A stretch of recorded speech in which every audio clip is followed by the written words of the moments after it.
দ্রুতই ঘটতে পারে অপারেশন ট্রু প্রমিস 3। ইরানের ইসলামী বিপ্লবী গার্ড বাহিনীর প্রধান মেজর জেনারেল হোসেইন সালামি ঘোষণা করেছেন যে সিরিয়া শীঘ্রই বিদেশি দখলদারিত্ব থেকে মুক্ত হবে।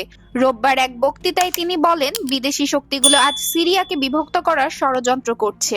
দক্ষিণে ইহুদিবাদী ইসরায়েল এবং উত্তর ও পূর্বে অন্য বিদেশি শক্তি দেশটির স্বার্থ ধ্বংসের চেষ্টায় লিপ্ত।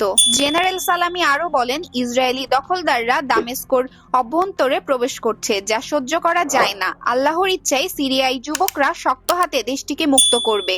একই সঙ্গে সর্বোচ্চ নেতা আয়াতুল্লাহ খামেনি ভবিষ্যদ্বাণী করেছেন যে সিরিয়ার তরুণ প্রজন্ম দখলদারিত্বের বিরুদ্ধে জেগে উঠবে এবং তাদের দেশ পুনরুদ্ধার করবে।